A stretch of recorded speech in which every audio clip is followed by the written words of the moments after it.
right, peace and blessings out there to the family worldwide tuning in to the special broadcast this evening on the UNIFY platform.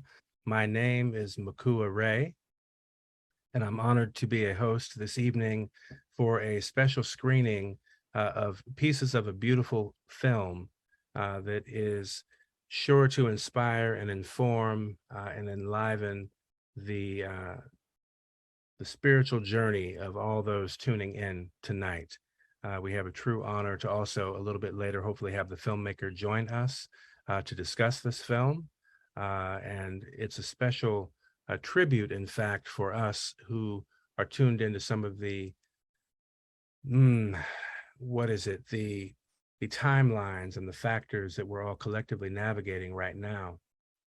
One of those factors is that today obviously commemorates 11/11/2022, and it was 11 years ago today, there was a culminating event of a 33-day ceremonial pilgrimage with an elder, now ancestor, named Hunbatz Men, who embarked on the 13 Crystal Skulls Ceremonial Pilgrimage for the purpose of activating different energy centers across the United States, beginning in New York City on 10/10/2011, and as I said, culminating 33 days later in Los Angeles on 11/11/2011. And Hunbatz Men was interviewed by filmmaker Doug Beechwood at that time.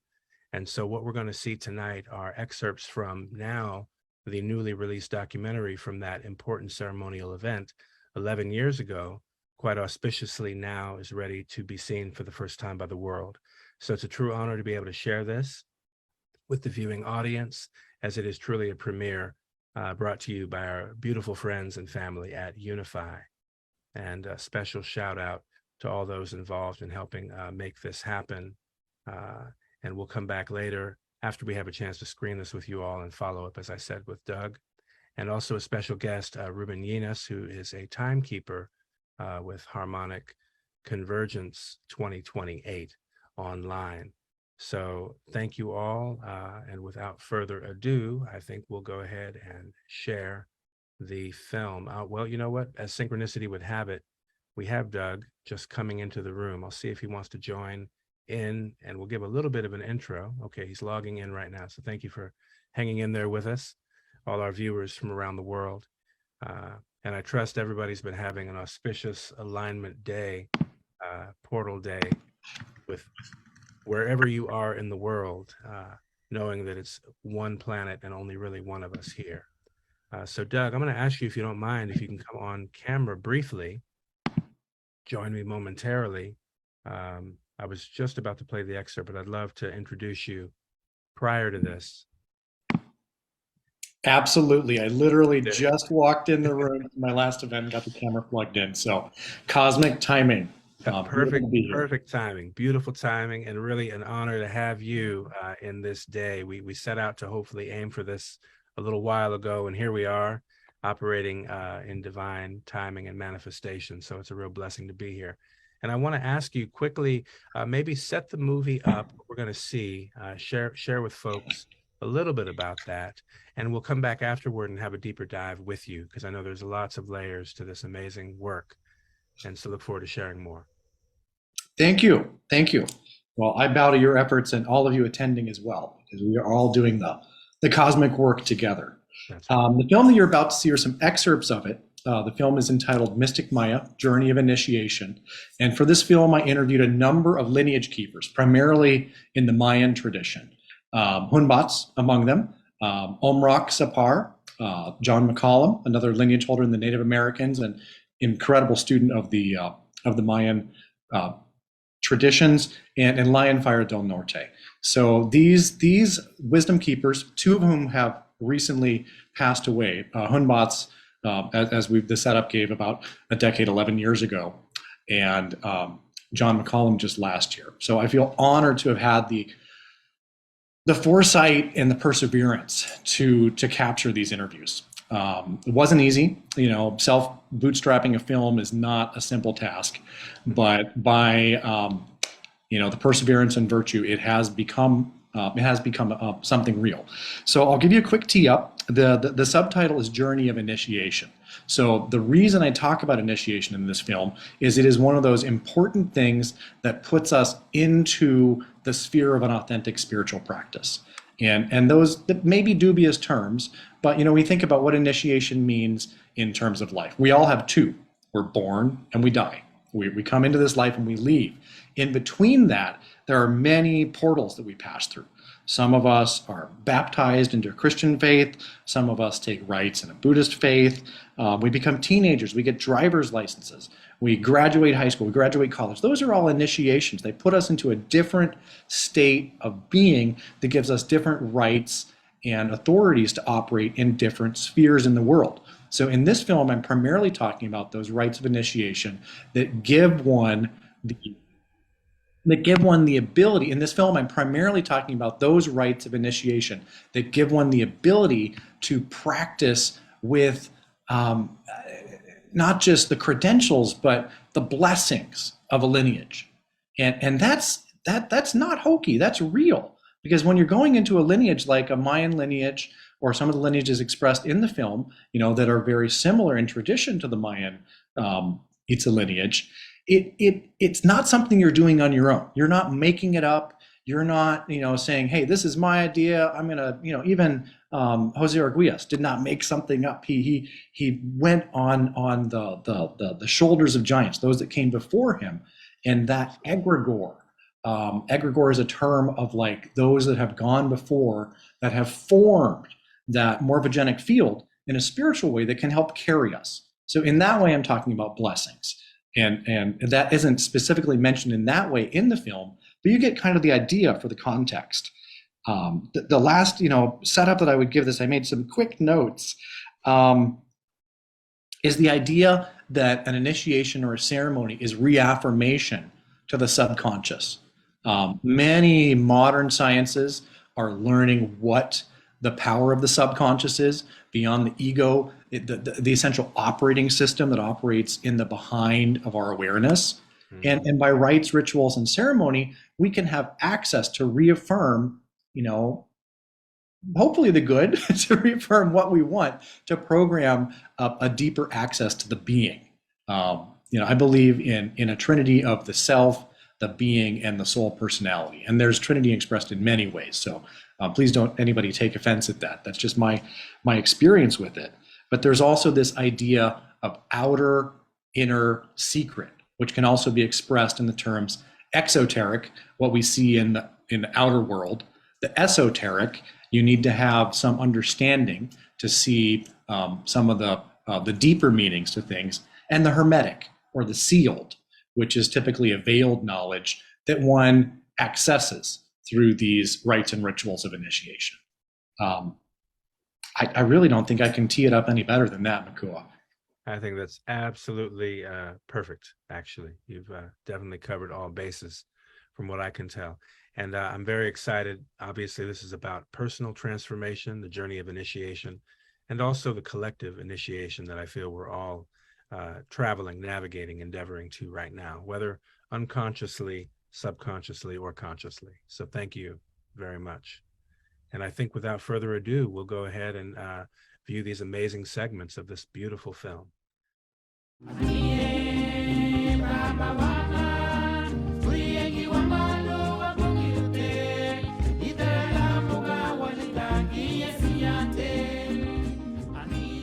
My name is Hunbatz Men, and I was born in Yucatan, Mexico. I belong to the Mayan traditional families. The most advanced society until today, they are the people that build pyramids. They use it, and not the technology the Western culture did not using. And I think the better technology they use then, because they use the technology of the sun, the technology of the cosmos. And today, this Western culture, they're not using that. You use the technology of the sun, you don't need to pay nothing, no contamination. Which can be better? I think the technology of the cosmos, the technology of the sun. Long time ago in time, the Mayas, before it came the Spanish, we didn't have any problem because we have hundreds of pyramids in all Mesoamerica. In the Mayas, we have maybe 8,000 ceremonial centers in the peninsula of Yucatan. Everybody is pointing the pyramids when they ask about the Mayan god. And Fray Diego de Landa, he went inside the pyramids to find Hunabku, the god of the Mayas. But never he find it Hunabku, because Hunabku, they represent the Mayas through the geometry. The base of the pyramid is a square. And when you do some spiritual work, you need to go around. So square and around make two geometric bodies, the square and the circle. And that's the symbol of Hunabku, the symbol of the god of the Mayas. And how they understood the Mayas, the symbol, they use in mathematics. And because the number, the circle is the number 13, and the number of the square is the number 20. With that number, begin to come the explanation of our Mayan calendars, with that two numbers. When Cortez landed in the New World, Diego de Landa was a priest that accompanied him. And he realized that knowledge was power. It was a lot of power. And he took it upon himself to be the judge, jury, and executioner in the burning and the destruction of all of these ancient codices and codexes. His job primarily was to be that spiritual liaison between the ancient Mayans and converting them to Christianity. And it was fairly easy for the most part because the Mayan had the cross, okay? For them, it was an easy conversion with Christ and putting Christ on the cross, because to them it stood for 4 cardinal points of the universe, okay? North, south, east, and west. It also corresponded to the 4 colors and 4 creations of man upon the earth: red, yellow, black, and white, okay? It also stands for earth, air, water, and fire. It also correlates to strong nuclear energy, weak nuclear energy, electromagnetism, and gravity. But only when the Spanish came, they began to transform everything, you know? In the same place of the pyramids, they begin to build the churches. And later, they begin to change all this knowledge of the Maya. All the Maya begin to change. That's one of the reasons today it's difficult to learn something deep about the Mayas. But the traditional people begin to keep all this information in secret. My family in Xuencal, in Espita, they keep this in secret. The shaman of the village can decide who's the next boy or girl they're going to give this information. And then they choose me to receive this information. So, and they begin to educate me that way. And I learned many things, shaman's work from my uncle. And many things happen. Many things happen, like magical things. One of the conditions of the shaman is the people that are going to receive this knowledge never go to the official school. Like to be like, not enter inside the knowledge of the Spanish, because the knowledge of the Spanish, like any knowledge, has some magic. But the shamans, they know about that. My uncle Don Beto knows about this. So what's the reason? He said, Hunbatz is not going to go to schools. Why? Because they keep me, my memory more pure when my uncle, the shaman of the village, say, this boy not to go to school. So in that way, they give you a lot of information. Because I travel a lot, I understood many things about another cultures. In South America, the Incas, the Purépechas, and many people that I went with there to learn, because traditional people, they still have good information.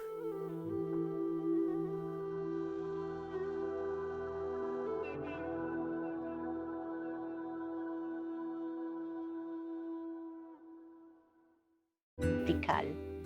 They call it the city of voices. And it is true, if you were on top of one pyramid and you're talking a little bit loud, you could be heard all over the plaza. These pyramids were built to raise the energy levels of certain vortexes. The vortexes of energy. You know, Tikal was built on a mountain. It didn't really have water. They had to plan a whole system with a lake behind them to gather all the rainwater. If you stand in any of the doorways of the pyramids, you know exactly the times of the special equinoxes, solstices in the year. Temple number 1, in the day of the solstice, the sun goes down exactly behind temple 3. And if you are in the equinox, the sun goes exactly behind temple 4. So this is how accurate they were with their measurements. And besides that, you know, those people worked a lot with energies, with frequencies.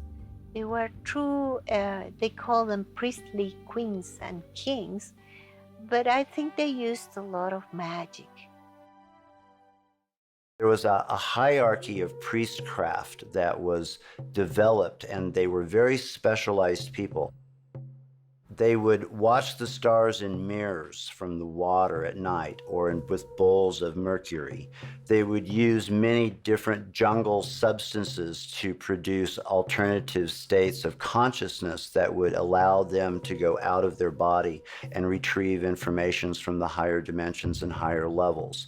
Some of these substances would have been things like marijuana, morning glory seeds, DMT from different plants and different animals that they could naturally get those substances and use them. So are they mystical? Absolutely. Are they scientific? You bet.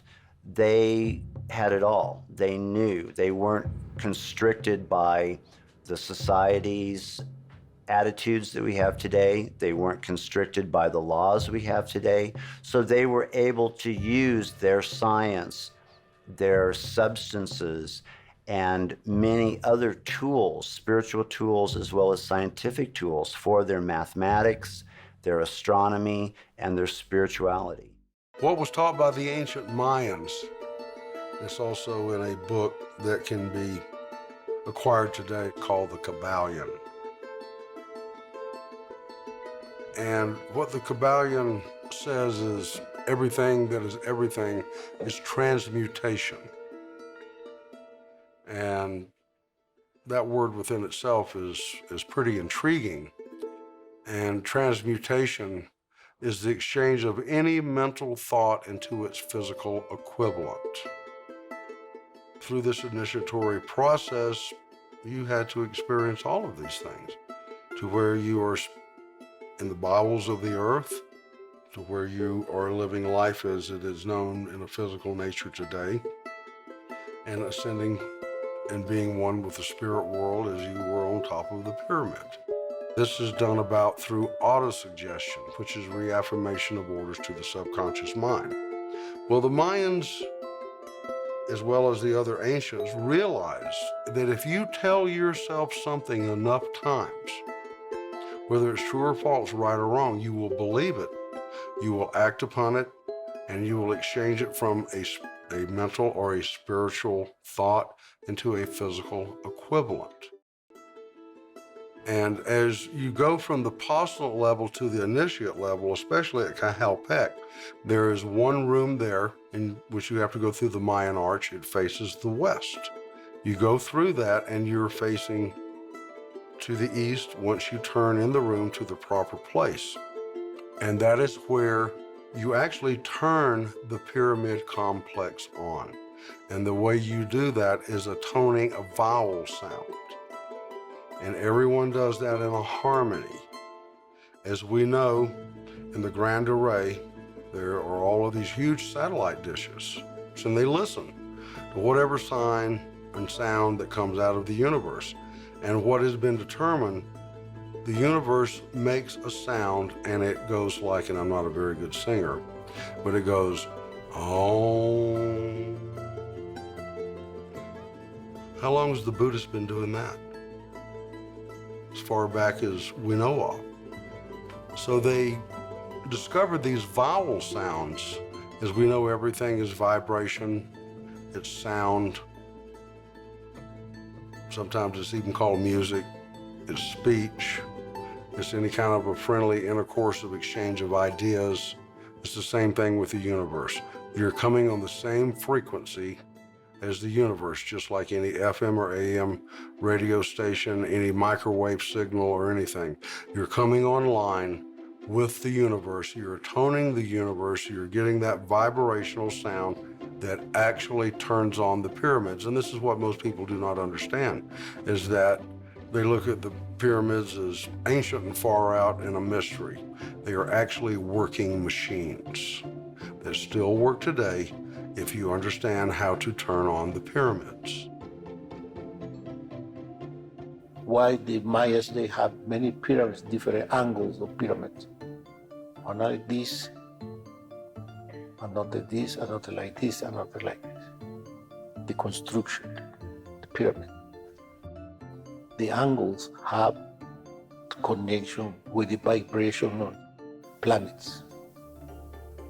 And the technology of the pyramids, how do you like to work inside, affect and make different the vibration of the energy. And vibration of the energy change the molecules of the life.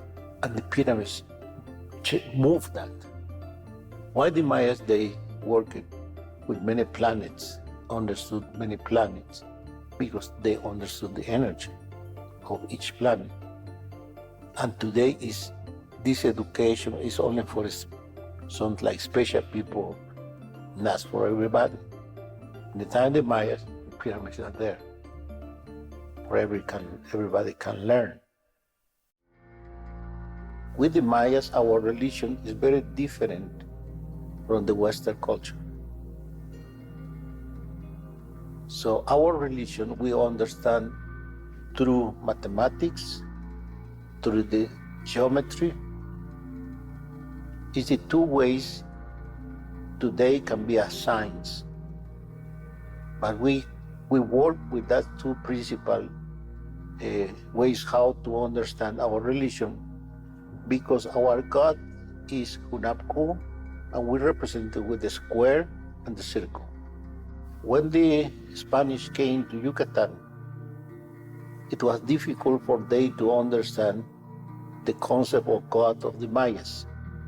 That's one of the reasons they make a mistake, and they're still repeating this in all the books when they speak about Maya. When they mention something about the Maya, they make a mistake, because the concept of God for the Christian is different how the Mayas will understand God. In any book you can read, the Mayas, they have hundreds of gods, which is not the truth. Happened this, the Fray de Holanda, the first people he wrote something about the Mayan civilization, never understood Hunabku, the symbol of the god in Maya.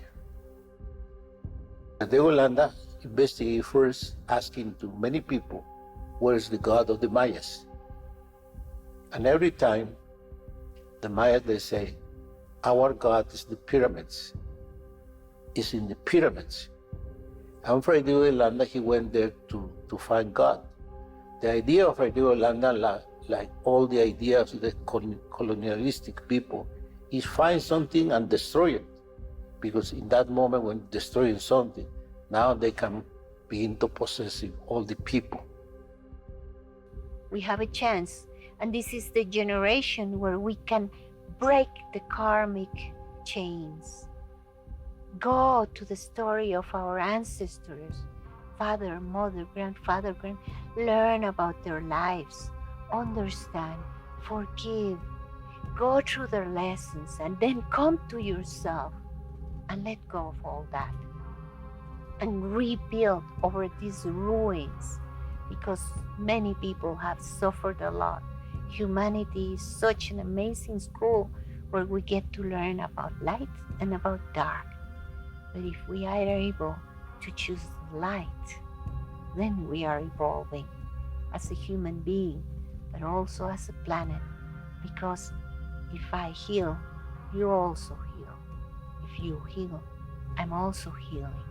We're talking here about collective consciousness, about all of us women, all of us men. No more differences. We are one.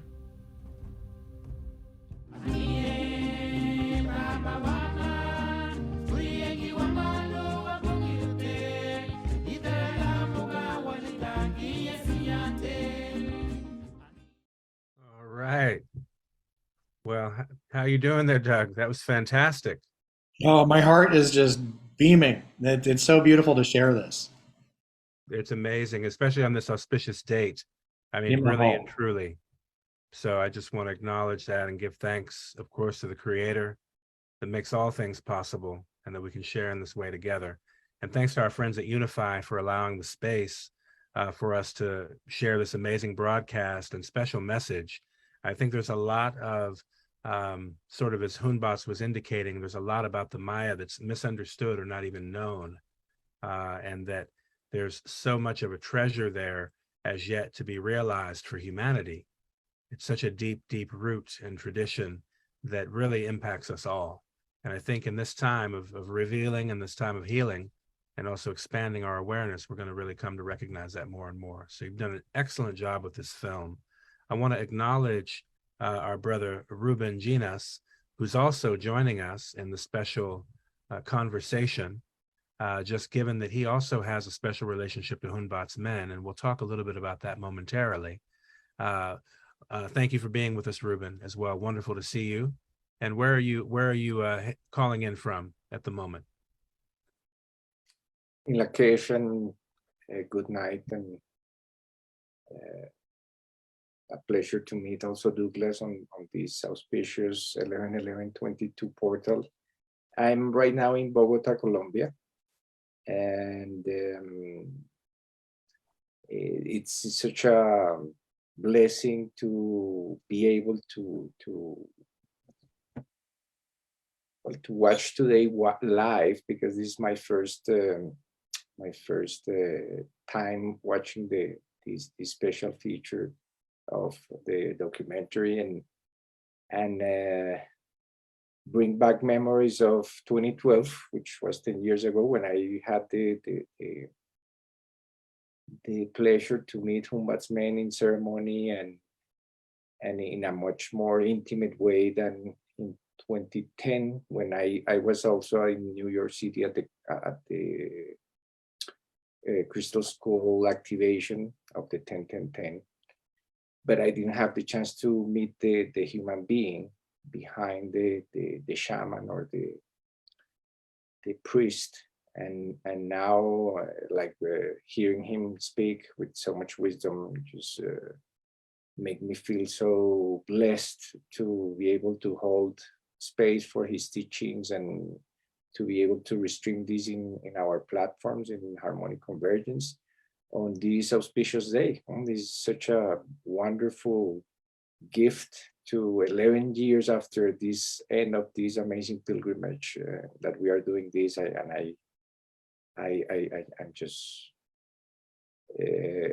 grateful for being able to be here with you and with Douglas. And it looks amazing. I also had the opportunity to meet Aumrak in Lake Atitlan in Guatemala, and they are like amazing.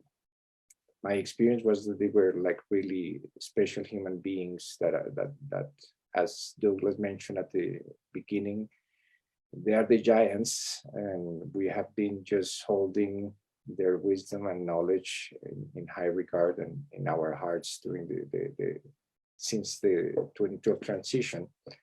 And we are doing our best here also to honor and acknowledge all the wisdom keepers and all the traditions that are still keeping this ancient wisdom alive, and that in days like today is so important to bring back this wisdom, so that we don't forget that there is a higher science and a knowledge that was given to us by our ancestors and especially by the Maya, and that the science of time is alive today, and that we can appreciate the magic that it is referring the trailer in almost on a everyday opportunity life, and this is also like a real special opportunity to experience that magic, like having the opportunity to just broadcast this 11 years after 11/11/11 is magic itself. So it's thank you so much, McCollum, and the people from UNIFY for bringing the space and creating the opportunity to share this with more people and bring this knowledge back to humanity. Right on. Thank you, Ruben. Douglas, let me ask you a question. Being that I know the film has been a long time in the making, I want to ask you to think back to 2011 when you actually sat with Hunbatz and were recording him. Was this your first time meeting him in that particular meeting? That actually was my first time meeting Hunbatz in person. And it was, wow, that gathering was immense. It was hectic and beautiful. And As most gatherings can be, yes. Yeah, but I mean, just so powerful.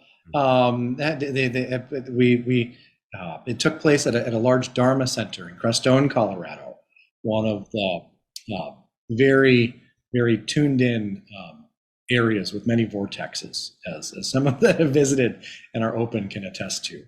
And it was not spontaneous, but spontaneous and miraculous that this space held hundreds of people in that great ceremony. LionFire was there as well, with the great buffalo drum in the center. And just, I mean, I'm getting warm heart chills, just reminiscing back to it. Yeah. Hunbatz was so kind to make some time after his long, long day to sit down and record that interview with me at the hot springs in the valley. Yeah, he seemed obviously very, very lucid at that point. He was... And it was tough, you know, at first, you know, as many authentic spiritual masters will do, it's not easy to jump right into a conversation. He was testing me, you know, is this guy authentic? Is he going to do something with this? You know, and it took a little while to meander to get some questions. And then, you know, he opened up with that whole thing about the pyramids and the orientation. And like, I mean, I just feel like that is such a deep heart transmission. You know, even if we haven't studied in his lineage, but a transmission of his understanding that can come through all of the generations that he experienced it. Just a profound man and a simple man. You know, I think that's another mark of a true spiritual walker and along the path, and a true spiritual teacher, is this vibrance and heart essence and strength and wisdom and humility. Just a wonderful person. Blessed to have that opportunity to meet him. Indeed. And I wanted to mention, just in terms of him now an ancestor, he did pass in, I think it is September of 2016. So, and then I also want to ask you a question about John McCollum, because I know obviously you have a relationship with him. And when I first saw the film, it was very powerful, his sharing as well. because he's coming with anchoring another perspective that's obviously time honored and draws from the ageless, timeless wisdom of the world and beyond. So I'd love you to speak a little bit about John McCollum. Yeah, absolutely. John was the self-confessed redneck mystic. Okay. Those are his words. I mean, and he was just so authentic in so many ways. You talk about sacred dates and harmonies and this 1111. I will never forget the day I met John, because it was 7/7 of 2007, the 777, that angelic harmony number. And we both recognized an auspicious meeting of minds and hearts on that day. He grew up in a very interesting home where his mother was in Cherokee and Creek Choctaw lineages, and his father was Scots-Irish and raised in the Masonic lineages. So you talk about completely opposite worlds, but the stories that he would tell me and how interrelated these ancient practices were that became in modern times after eons, evolving through the mystery schools, what the West would represent and in many ways misrepresent in Masonry, but also what the Native Americans believed. And I have to coin that term or rein that back too. I was just reminded by Lila June, a Dene sister, at a conference I'm at, that whole concept of Native America, the Native Turtle Islanders, because America is in many ways a colonial term. But the whole intercourse and interrelationship that Native peoples had among this vast continent. I just remember back to this, just the special simple times that we would spend hanging out. That's something you don't often get with spiritual teachers these days, that throughout the ages was natural. You would spend time cooking, eating, sweeping, chopping wood, carrying water, as the saying goes, with your teacher, and just get to know that humble essence of being, those type of things that can't be transmitted with words. I mean, I could speak for hours about him, but I just have nothing but reverence for my time with both of them. Absolutely. Well, certainly with John as well, something beautiful comes across in his sharing. And I've had the privilege of seeing the whole film, top to bottom. I know we just shared some excerpts tonight with our UNIFY worldwide audience. We want to encourage people to certainly visit the website, mysticmayamovie.com, to keep in touch and reach out to Douglas if you're interested in more screenings and future opportunities to screen the film. Then I'm sure that's something you could get in a conversation with him about. Are you looking for ways to bring this forward publicly? Like what's I'd be absolutely thrilled to bring it forward more publicly. And it's tough because I felt like I was very authentic to what the lineage teachers were saying. So it's not necessarily your prime time. I mean, this is the UNIFY audience, I think, is probably one of the more primed audiences worldwide that can really pick up on the transmissive quality of it. So I absolutely, I don't want to make any pitches here, but it's not a money-making endeavor in any way. It's really just, how can I help show this to the world? Because I think that there is a lot of Native wisdom that is, both distilled and presented in a way that can really inform practically any spiritual path. Absolutely. And I think to one point, it's interesting that it seems there are more similarities the deeper we dive among the various aspects of the single tree of life, whether they're the Scottish Rite, as I know goes into some of that in this film, or if it's the Maya Itza tradition with the representation of the Hunabku symbol, the square and the circle, and how that might relate then to what maybe Ruben can talk a little bit to with Lord Pakal, when his body was recovered in the Temple of Inscriptions in Palenque. He was recovered holding a sphere and a cube in his hands, a jade sphere and cube, which are very poignant symbols. And obviously they factor into then contemporary Freemasonry or traditional Freemasonry, as far as that's concerned, these aspects of the creation process, the cube and the sphere. Some might say 720 degrees of knowledge held therein. the knowledge of heaven, the knowledge of earth.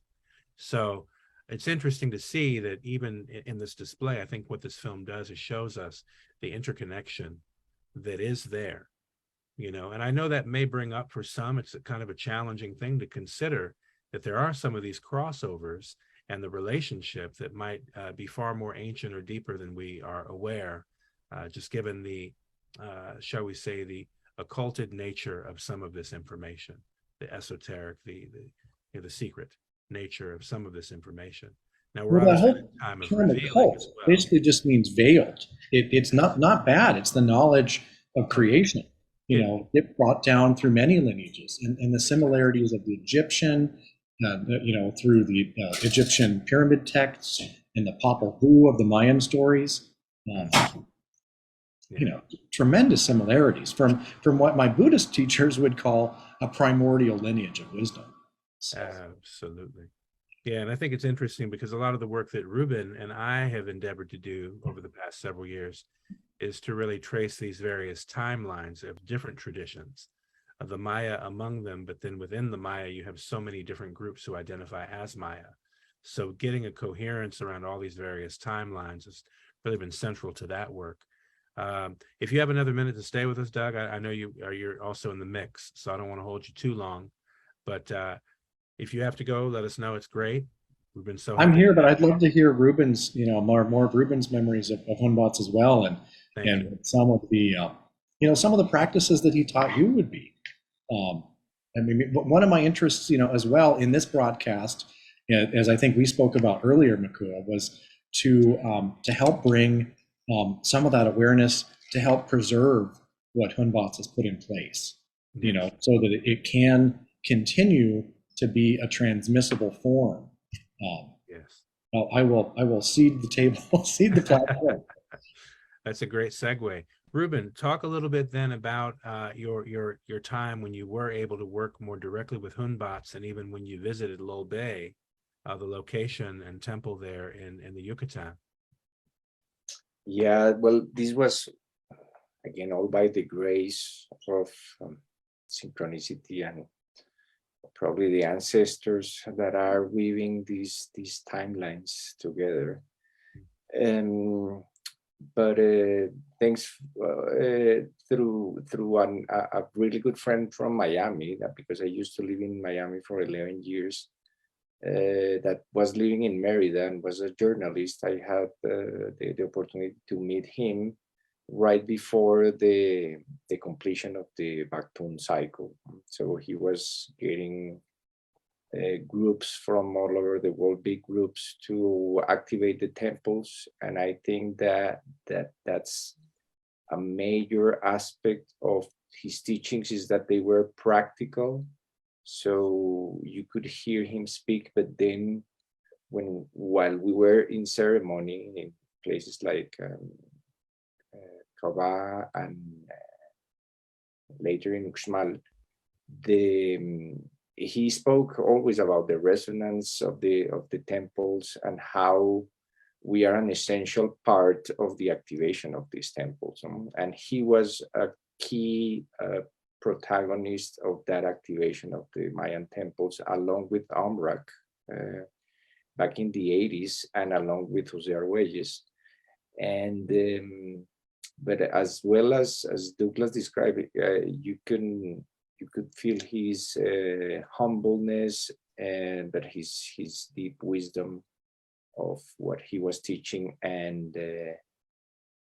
at the time he was launching his ceremonial center that holds the vision of becoming like a university of the cosmos, with bringing all this knowledge and all this wisdom, ancient wisdom of the Maya, back into the awareness of all humanity, not just the people who are fortunate enough to come close to an original lineage keeper or timekeeper, but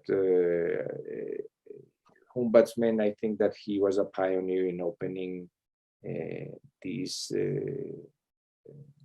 store of wisdom and knowledge to all humanity, bringing writing books in English. I think it's a major step. Was a major step at the moment in bringing all these wisdom back to our awareness, to our consciousness. Jose Arguelles was part of that process too, and I remember also having the opportunity to ask him about him, because in 2012 Jose was already gone. Also, he left precisely 11 years ago in 2011, and he has just good words for him. It was very human.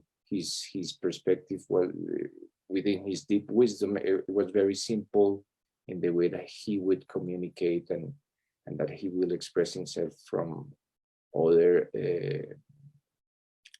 teachers or other people. It was always with respect and with so much humility. And his mission is still alive, and we are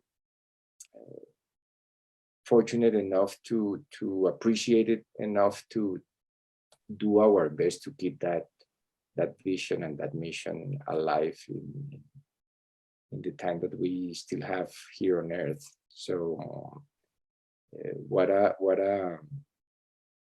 this 10-year portal between 2012 and 2022 is such an amazing opportunity to really assert this knowledge and assert the wisdom of the Maya, because as we can see on the daily news, the illusion, it's crumbling layer by layer, and this year 2022 holds resonance with 2012 because of actually the cyclical nature of the 260 and the 365-day cycles that they are overlapping almost with perfect precision every 5 years. Every 5 years we have 7 Solkins plus 5 days.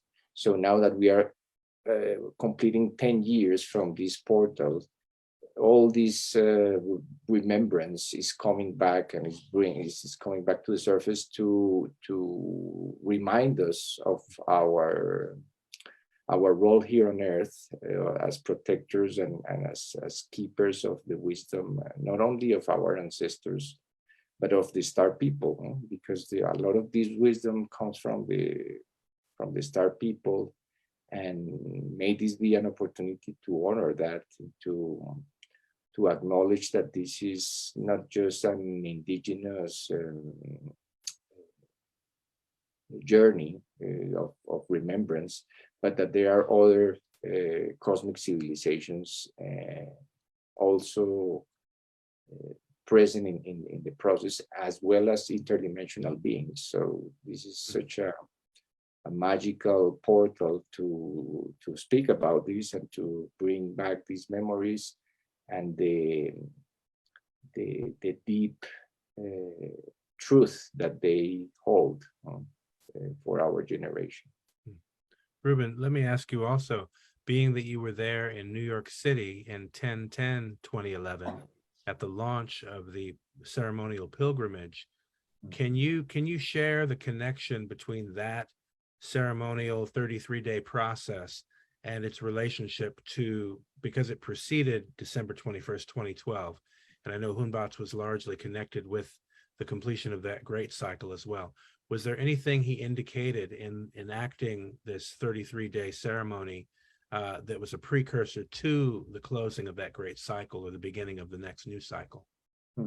Well, I just remember vaguely that he made emphasis on how important these triple portals were since 2001, the 111 and the 222, and that there has been some conscious work done around those dates to really use the numerical power of these alignments to bring back or bring up the energy. use the science of synchronicity to really foster this knowledge and to re-anchor the all the teachings and the knowledge that has been forgotten. But I don't remember if there was like any connection between the 13 crystal skulls and these 13 portals that were being opened. There was something geomantic about this work. I remember also that in 2012, he was receiving a crystal skull from some people in France, and that this crystal skull was returned to the museum in Merida, the Museum of Mayan Anthropology. I don't remember the exact name of the museum, but it was brought there, and then it was brought in a pilgrimage to Palenque as a way to close this ceremonial circuit of the crystal skulls that was for the solstice, December solstice 2012. So that's kind of the anecdotal aspect. Connection there. Well, I'm sitting here with my own little crystal friend, little guy. He sits here on my altar, kind of hanging out, mine here. Little fluorite. And you know, it's auspicious talking with you earlier today, Ruben. I mean, as time is art, and as all of this is really truly magic, it's interesting. I want to share a screen share of the artwork you designed for the Medium post you did earlier today, just to illuminate quite an auspicious presence. It looks like, if we look at the center of this design, it actually looks like a crystal skull. But go ahead and explain that this design didn't include a human, you know, head or anything like that. Yeah, well, to kind of to come full circle, this image was created for the let's say synthesis of a 20-day synchronization sequence that we have been experiencing. And so if anyone out there has been feeling some intensity during the past 10 days or 20 days, is because we have been through a lot of major alignments in the fabric of time space.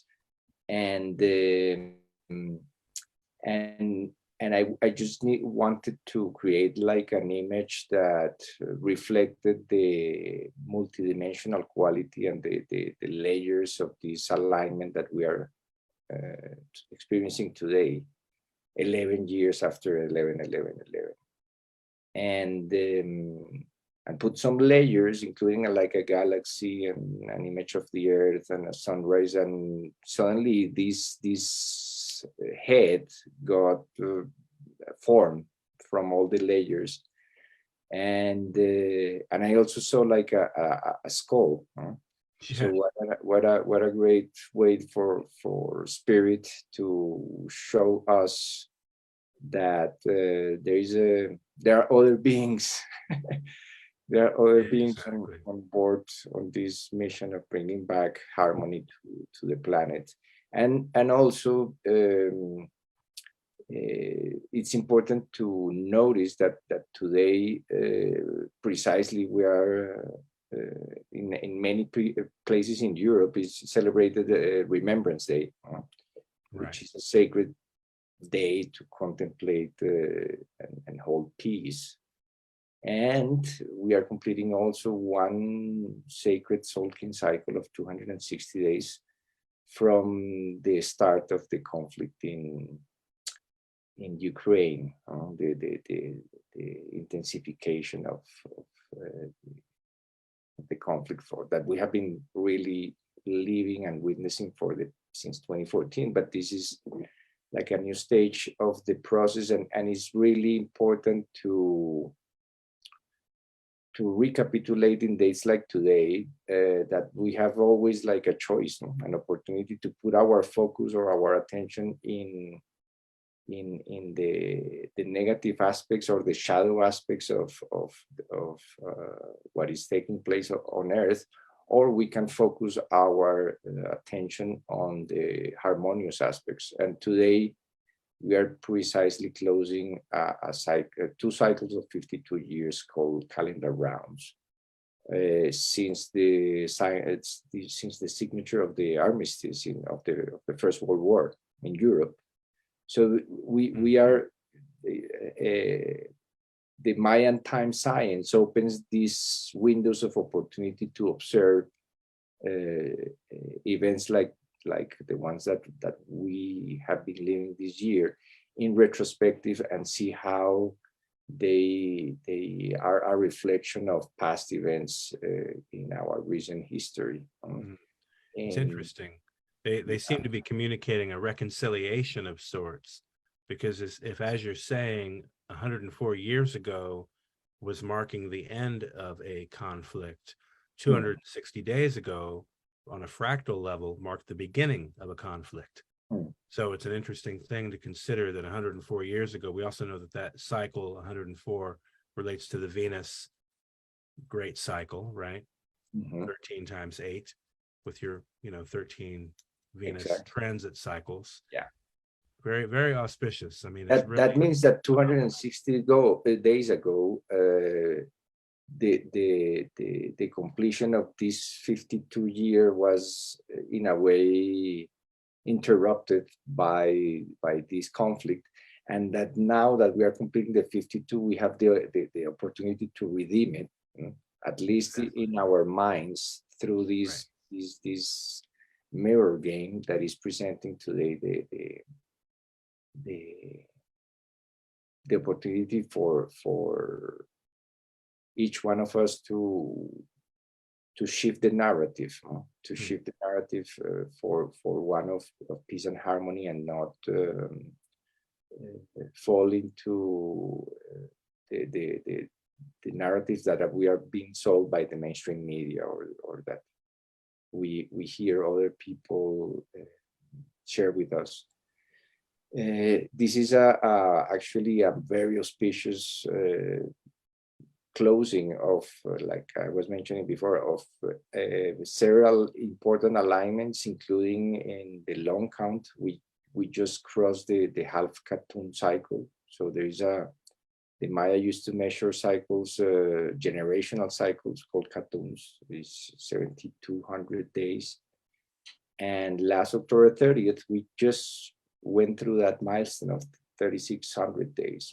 And precisely during that passage through that midpoint of the Katun cycle, we completed 13 soakings from a big portal within the cosmology and the timeline that Jose Arguelles left to us as a roadmap, which was Galactic Synchronization 2013 and the midpoint of the 52-year cycle that we are transiting right now. So we have these very key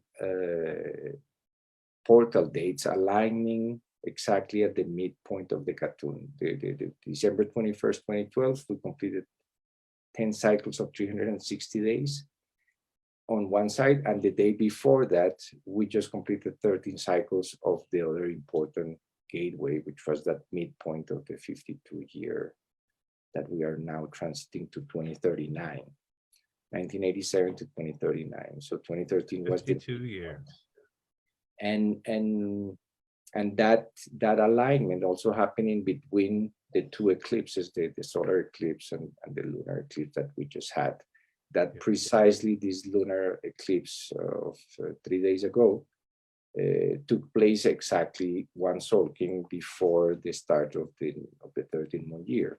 So the red moon of the eclipse kind of announced the closing, the 260 days to close this red moon year of the existing moon, and start the next year with the energy of the wizard. So I'm just going a little deeper here in the window so that we can appreciate some of the layers of it. But I invite everyone to go to Harmonic Convergence Facebook Yes. page or to the Harmonic Factor at Medium, and dive there with a cup of coffee and some more graphics and visuals, so that you can really grasp the amazing set of synchronicities that we are living on a daily basis, but that we don't have the correct tools to appreciate. So Exactly. what a gift to bring back this this way of perceiving time by bringing back the memory of pioneers like Hunbatz Men and their wages who elevated this information and this knowledge to new levels, and that we are still as a species only starting to fully appreciate. So these are like in the article we have little glimpses of why this knowledge is so beautiful, so sacred, and so important to hold at this time on Earth, when Absolutely. so much confusion is all around. I think that the cycles come with such precision to show us that in the background everything is harmonious, despite the noise and all the fussle that we hear every day. Everything is holding a perfect balance within this science, with this way of perceiving time. Absolutely. And so we'll be sure to link a link to the Medium article in the chat for anybody tuning in, either now or into the future, to make sure people can access that information. And we certainly invite people to follow Harmonic Convergence 2028 on Facebook. That's the official Facebook page for that, where people will certainly find a synthesis of the various timelines and this work you've been tracking since 2013 specifically, which is a phenomenal work as well. So thank you for your tireless service in that way. And in both of you are in your own respective ways representing time as a frequency of art. And I think that's something very encouraging, knowing the transition from time as money mentality that, is more of an imposition, and evolving toward or remembering the frequency pitch of time as art. It's our way of life. It's the nature of our creator. And so here we have this great blessing to embody that creative impulse in the various ways we're guided to. And the more that we can have an open conversation about this, I feel the more people can be encouraged to sort of come out of the closet of their own creativity or their own creative impulse, and really begin to celebrate and realize that that's actually the mandate for us, is to create. That's the fiat, as they say, is to create in this life and do no harm, but certainly create. So I want to thank both of you for your amazing service, and just for the opportunity in coming together with this triad to be able to venerate and uplift the memory and the legacy of Hunbatz Men, great teacher to humanity, as well as the other many whom we've mentioned in the course of this evening.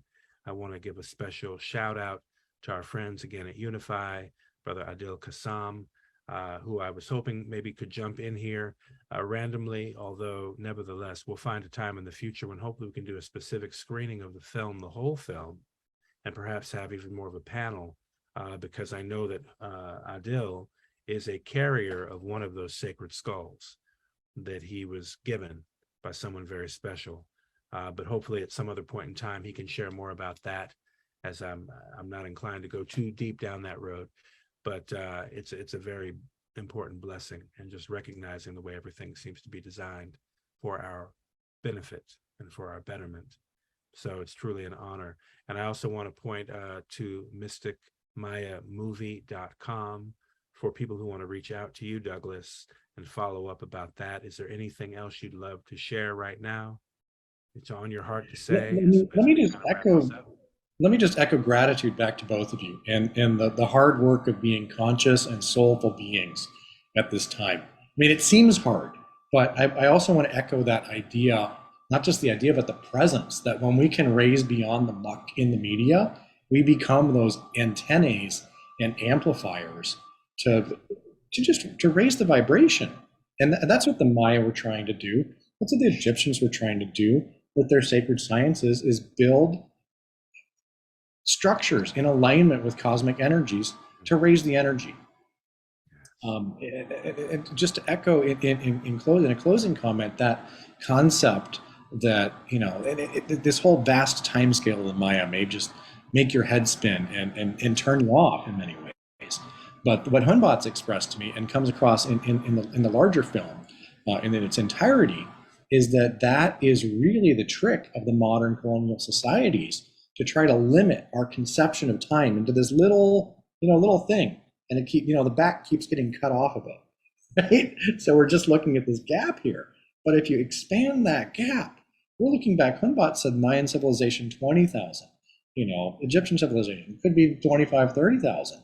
If you have that vast concept that the human race and these lineages of wisdom and sacred practice have been enacted, empowered, and practiced for many tens of thousands of years, it opens us up. It opens my heart up to lean deeper into the idea that the cosmos is our friend. I'm not afraid the asteroid's going to hit tomorrow, or the election's going to do something crazy, because I know that I'm part of this unbroken lineage of humankind that is still here, and we're thriving. We have the technology to communicate in a global way, and I can only say imaho to that. Thank you. Blessings. Imaho, absolutely. I would just like to also just add, because that inspires in me the idea that we're also beginning to recognize the earth as not just some inanimate object, but truly a whole being of consciousness. That's part of our mutual evolving, and that we're here, as I like to think, volunteers to be here for this transition with the transition team, as we're all here at this phase shift window. That it's not just a instantaneous thing, it's a literal transition. So we're a transition team. And we're also, with the work we're doing, looking at this 52-year window from 87 to 2039 is a very important window for humanity. That in this longer process, we're coming full spiral. We're actually spiraling up in a greater coherence. As they say, everything that ascends must converge. So we have much to look forward to, it seems, in that case. Ruben, how about any last closing thoughts as we bring this home? Yeah, well, thank you so much. Just gratitude and a feeling of grace, of being able to really close this 11-year pilgrimage, in symbolic pilgrimage in a way for us and for all the people who have been working for the transformation of the earth, including all indigenous elders and all the people who are not part of the documentary, but whose efforts and intentions are as important as all of the people who get the spotlight. And I also want to invite people for this solstice to really hold space for the transformation of the planet, and to really take these 40 days from 11/11 to December 21st to bring this energy of harmony and peace into the unfolding of this year, which has been a very memorable one.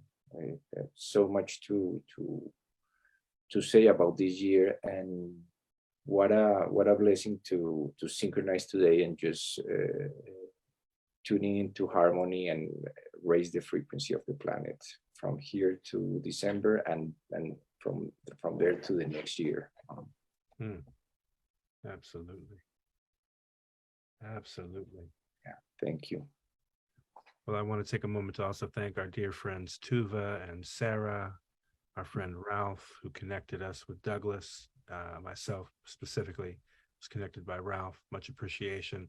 My beloved Ishel, who's helping in the back end, keeping everything moving smoothly, and our dear, dear friends at UNIFY, Adil, Miranda, Tammy Scarlett, the whole team at UNIFY, and also our dear friend Melissa, who's very instrumental in some other special works that we'll look forward to sharing more about in the near future with regard to preservation, land preservation, and working with Cesar Mena, the son of Hunbatz Men, on a very important legacy project.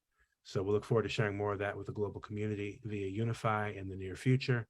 But certainly for now, we just wish everybody a blessed rest of your day, and a completion of this beautiful, amazing journey through the portal and the gateway today that we're all still traveling.